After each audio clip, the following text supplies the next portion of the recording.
Olá, meus irmãos, que a paz de Jesus, o nosso amigo e mestre, esteja com todos. Mais uma vez aqui nos reunimos para o estudo do Evangelho segundo o Espiritismo. É sempre com muita alegria que fazemos esse encontro, principalmente porque estudar o Espiritismo, estudar o Evangelho de Jesus, é um grande motivador que nós devemos ter em nossas vidas.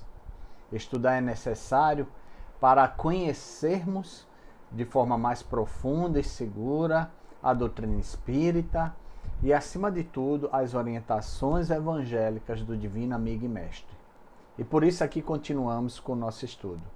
Vamos fazer inicialmente a nossa prece, pedindo a proteção dele, de Deus e dos bons espíritos.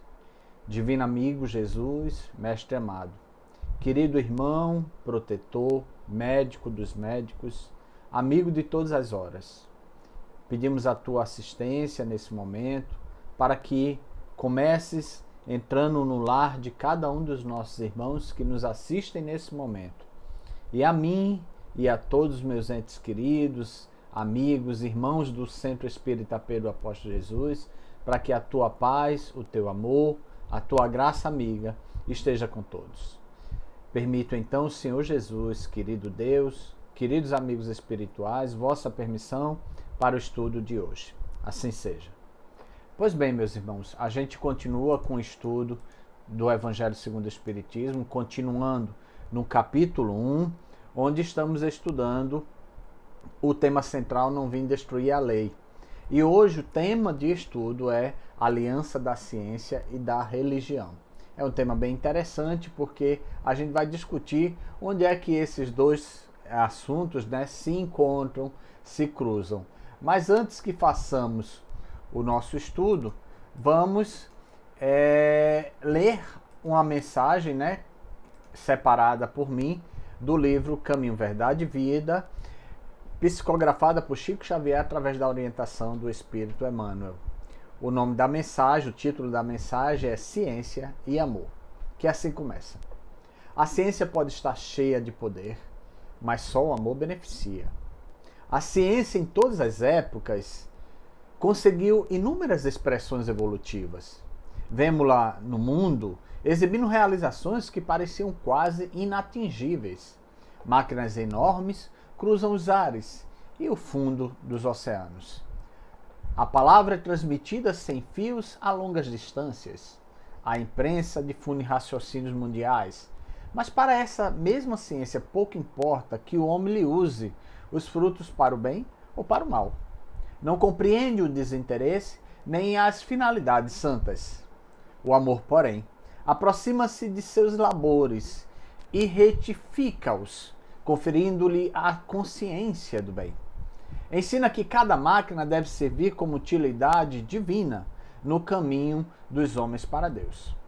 Que somente se deveria transmitir a palavra edificante como dádiva do Altíssimo, que apenas seria justa a publicação dos raciocínios elevados para o esforço redentor das criaturas.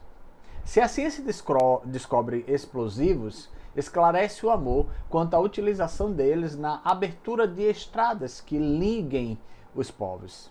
Se a primeira confecciona um livro, ensina o segundo como gravar a verdade consoladora.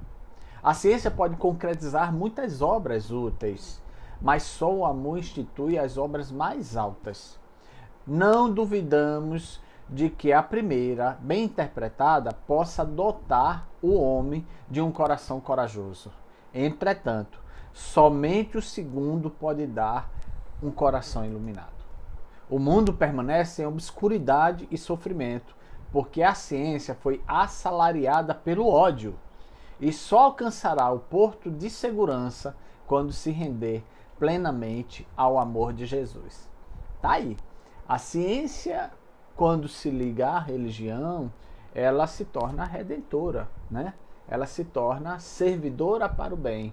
Não aquela ciência, por exemplo, que cria bombas para a dizimação das raças, Como a gente viu lá na Segunda Guerra Mundial, enfim, em outras circunstâncias, nas guerras, por exemplo, a ciência muitas vezes esquece o seu papel, né? Como tudo que há na vida, tudo que há no orbe terrestre deveria ser, está a serviço do bem comum, está a serviço do amor, que é divino, que é de Deus, que é de Jesus e dos bons espíritos. Enfim, vamos agora fazer o nosso estudo do Evangelho, que vai cruzar um pouquinho com esse contexto aí da mensagem do Emmanuel. Aliança da ciência e da religião. Está no Evangelho segundo o Espiritismo, capítulo 1, item 8, tema central: não vim destruir a lei. Que assim começamos. A ciência e a religião são as duas alavancas da inteligência humana. Uma revela as leis do mundo material e a outra as leis do mundo moral. Ambas as leis, tendo, no entanto, o mesmo princípio que é Deus, não podem contradizer-se, visto que, se uma contrariar a outra, uma terá necessariamente razão, enquanto que a outra não a terá, já que Deus não destruiria sua própria obra. A falta de harmonia e coerência que se acreditou existir entre essas duas ordens de ideias baseia-se no erro de observação e nos princípios exclusivistas de uma e de outra parte. Daí resultou uma luta e uma colisão de ideias que deram origem à incredulidade e à intolerância. São chegados os tempos em que os ensinamentos do Cristo devem receber seu complemento, em que o véu propositadamente deixado sobre algumas partes desse ensinamento deve ser erguido. A ciência, deixando de ser exclusivamente materialista, deve levar em conta o elemento espiritual. A religião deve reconhecer as leis orgânicas e imutáveis da matéria. Então, essas duas forças juntas, apoiando-se uma na outra, se ajudarão mutuamente. A religião, não sendo mais desmentida pela ciência, adquirirá um poder inabalável.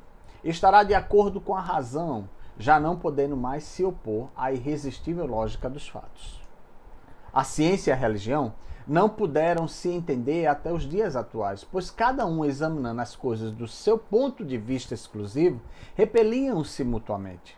Seria preciso alguma coisa para preencher o espaço que as separava, um traço de união que as aproximasse. Esse traço de união está no conhecimento das leis que regem o mundo espiritual e da sua afinidade e harmonia com o mundo corporal.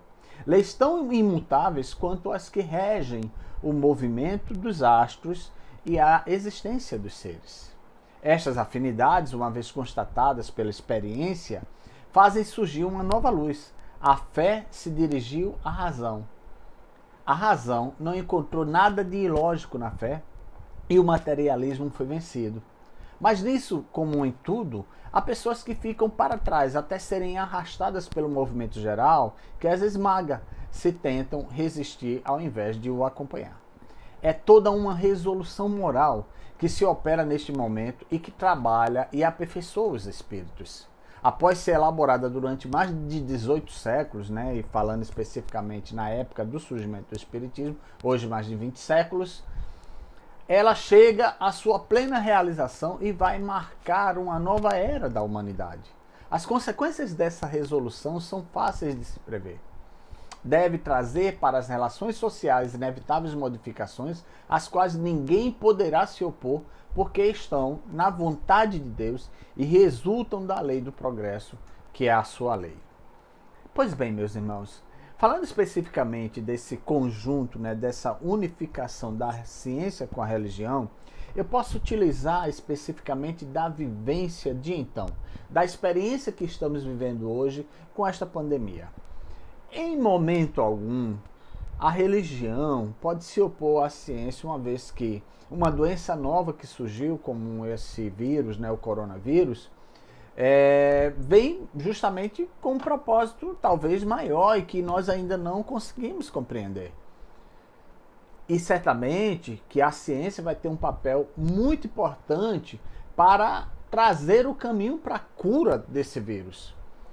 Não são os religiosos que vão usar curandeiros que vão tentar, através da sua forma abstrata, a cura para essa doença. doença foi feita para ser investigada, analisada, avaliada e, ao mesmo tempo, uma vez chegado a uma conclusão contundente da ciência, aí sim a gente vai conseguir o elixir, vamos dizer assim, para a cura dessa pandemia. No entanto, a religião entra como uma base sólida para nos dar força para o enfrentamento deste problema, para fortalecer aqueles que estão sofrendo com a doença, para fortalecer as famílias que perderam seus entes queridos, para, através da fé, ter a certeza de um amanhã que não está longe de chegar, porque certamente é natural, todos nós um dia voltaremos à condição de espírito eterno. E aí a religião unifica-se de uma forma muito plena a religião, porque consciente dos deveres de cada um servindo para o bem, trazendo a cura de doenças, né? O outro servindo para o bem, fortalecendo o espírito através da fé, da esperança, da certeza de Deus, né? Da compreensão das nossas limitações, enfim, da assistência a todos que necessitam de amparo e de amor, se juntam e um apoia o outro de forma racional, inteligente e, ao mesmo tempo, consciente dos deveres que cada um tem. Então, meus irmãos, a ciência e a religião unidas têm um propósito muito maior do que nós possamos compreender. No entanto, muitos ainda estamos distantes, como diz o Evangelho, e haverá uma força que vai nos levar a compreender o fundamento que essas duas forças, essas duas grandes bases da vida, que é a ciência e a religião, vão se unir por ideais muito maiores. E neste momento, sem dúvida alguma, elas estão unidas. É claro, estamos unidos sim, sob o propósito de achar soluções para os problemas do cotidiano, da vida. Eu não estou falando mais tão somente da pandemia, eu estou falando de tudo, né? A ciência o tempo todo nos prestou para alcançarmos a evolução. Evidentemente que a evolução científica, a evolução tecnológica, a evolução das leis, enfim, dos homens, elas não podem contrariar o mandato maior, que é a lei de Deus. E esse mandato maior, que é a lei de Deus, se solidifica exclusivamente sob um princípio básico, que é o amar, o amor. Amai-vos uns aos outros como eu vos amei, assim disse Jesus. Então, se no caminho desse princípio a ciência se encontra com a religião, certamente que estaremos plenamente felizes. E é verdade que estamos em fase de regeneração. Estando em fase de regeneração, a ciência cada vez mais será útil para este encontro na busca do bem comum.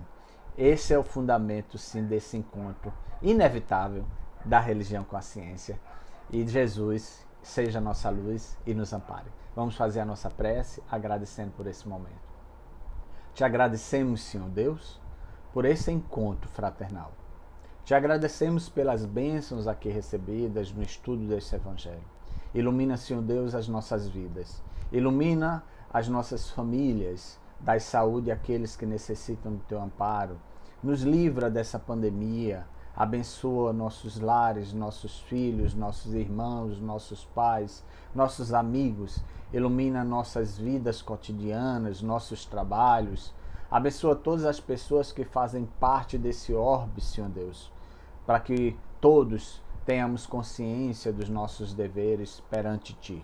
Que o amor, Senhor Deus, seja a base fundamental da vida. Que a compreensão, o perdão, a união faça com que as pessoas estejam cada vez mais juntas, para que juntos chegamos ao propósito maior, que é a felicidade suprema.